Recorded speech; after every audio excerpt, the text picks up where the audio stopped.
সুদী ব্যাংকে চাকরি করা হারাম, সুদী ব্যাংকের আয় হারাম। কোন সুদী ব্যাংকের আয় আর কিছুই নেই। এটা আয় কি জন্য করে? লেখার জন্য অথবা সাক্ষী হওয়ার জন্য। রাসূলুল্লাহ সাল্লাল্লাহু আলাইহি ওয়াসাল্লাম বলেছেন, লাআনাল্লাহু আকিলা রিবা ওয়া মুকিলাহু ওয়া শাহিদাহু ওয়া কাতিবাহু। রাসূল বলেছেন, হুমা হুম সিওয়া, প্রত্যেকে সমান অপরাধী। যারা সুদী চাকরি করে লেখে, দুই সাক্ষী, এবং যারা লেখক, এবং যারা দেয় এবং যারা নেয়, সব মালর অভিশপ্ত। এবং বলছে সবাই সমান গুনাহগার।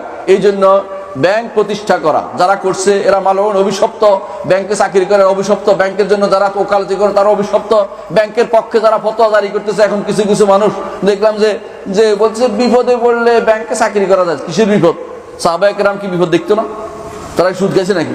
বিপদে পড়ে আমরা চালার কিছু না, এবার সুদ খাই না?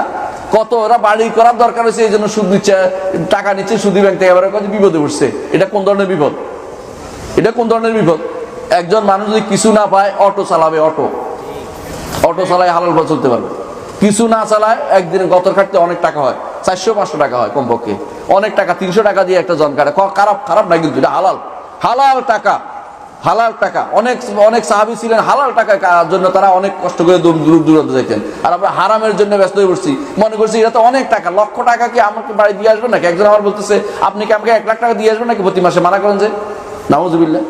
এর অর্থ শয়তান ঢুকছে। এখন আল্লাহর বাণীকে সে অপব্যাখ্যা করতেছে, বলছে বিপদে পড়তেছে। বিপদ এটার নাম?